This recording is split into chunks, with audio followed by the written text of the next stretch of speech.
जय हिंद फ्रेंड्स। मैं आपका दोस्त गजानन पारिक और आप देख रहे हैं मेरा यूट्यूब चैनल जियो पॉलिटिक्स। मित्रों, आज मैं मेरे जो दिलचस्पी के मुद्दे हैं उनसे ज़रा हटकर आपसे बात करना चाहूँगा। दो दिन से करीब एक खबर आ रही है कि गोवा से मुंबई जाते वक्त कोई क्रूज़ पर एनसीबी ने छापा मारा है, जिसमें बहुत सारे लोग ड्रग्स के साथ पकड़े गए हैं।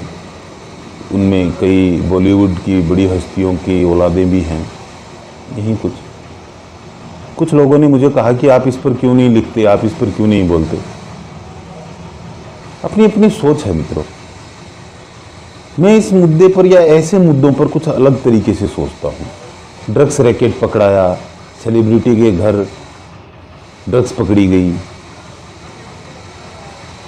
अफसरों के घर 2 बोरा नोट पकड़े गए, या बॉलीवुड हीरो का बेटा ड्रग्स के साथ पकड़ा गया। ऐसी खबरें अब मुझे उत्तेजित नहीं करती हैं मित्र, बल्कि ऐसी खबरें सुनते ही मेरे चेहरे पर एक फीकी मुस्कान आ जाती है। बहुत से लोगों के साथ अब मैं भी ये जान चुका हूँ कि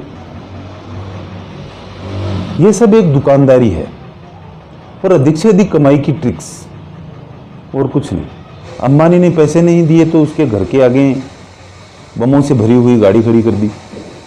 सेलिब्रिटी ने पैसे नहीं दिए तो उसके लड़के या लड़की को फंसा दो। पूरी पहचान जाहिर मत करो मीडिया में, केवल संकेत दो कि भाई ये तुम्हारा लड़का या लड़की है, फंस गई। ये संकेत होता है उस तक बात पहुंचाने का, और डील फाइनल हो जाती है। कोई अफसर बंटवारा ठीक से नहीं कर रहा है या अकेला ज़्यादा खा रहा है तो उसके घर पे छापा मरवा दो। अगले कुछ घंटे में अगला पिछला सारा हिसाब चुकता हो जाएगा। जनता को दिखाने के लिए थोड़े दिन सस्पेंड हो जाएगा, आधी सैलरी के साथ जिएगा, और वो आधी सैलरी करीब उनकी 50,000 रुपये से ऊपर होती है। ये 50,000 रुपये इतने होते हैं कि भारत में 30% जनता हर साल इतने रुपए सेविंग नहीं कर पाती है। वो आधी सैलरी लेता है, पैसे की वैसे भी कोई कमी नहीं रहती है। देश विदेश 2 महीने घूम के आता है और आते ही वापिस बहाल हो जाता है।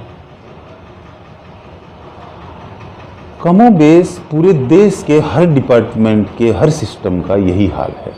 जिस सिस्टम और सरकार की जिम्मेवारी जनता का धन, जनता की इज्जत, जनता की प्रॉपर्टी, इसकी रक्षा करना होता है, वही सिस्टम जनता का धन, प्रॉपर्टी और इज्जत लूटती है। और ये पूरा काम, ये पूरा सिस्टम मिलके करता है। इसमें नीचे से नीचे चपरासी से लेकर ऊपर तक, वहां तक के लोग शामिल होते हैं जहां तक का अंदाजा आप लगा सकते हैं। आम नागरिक से लेकर सिस्टम के सर्वे सर्वा तक सबको इस सिस्टमेटिक लूट का पता होता है, फिर भी सब अनजान बने रहते हैं। इस दुनिया में 2 तरह की दुनिया होती है मित्रों। एक होती है आम लोगों की दुनिया, जिसमें हम आप रहते हैं। एक होती है खास लोगों की दुनिया, जिसमें वो लोग रहते हैं जिनकी खबरें हम पढ़ते हैं, लिखते हैं और उन पर चर्चा करते हैं।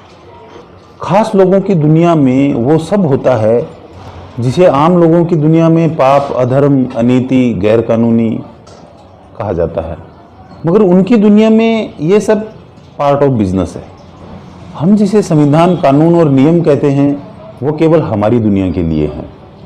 उस दुनिया के नियम कानून वो खुद बनाते हैं और उसे पूरी ईमानदारी के साथ फॉलो भी करते हैं, क्योंकि उस दुनिया में नियमों को फॉलो ना करना या नियमों से बाहर जाने का मतलब होता है सीधे मौत। हमारे संविधान, कानून, ये सब उनके लिए खेल होते हैं जिससे वे खेलते रहते हैं, और इस खेल से उनके जीवन पर या उनकी दिनचर्या पर रत्ती भर भी फर्क नहीं पड़ता है, और वो जब चाहते हैं इससे बाहर निकल जाते हैं। आम लोगों की दुनिया में भूख है, गरीबी है, समस्याएं हैं, पर इससे उस खास दुनिया के लोगों को कोई फर्क नहीं पड़ता है। उनके लिए ये एक बिजनेस अपॉर्चुनिटी होती है। तो मित्रों, खबरों पर चर्चा मत कीजिए, खबरों के पीछे की खबर को जानने की उत्सुकता रखिए, उनको जानना सीखिए।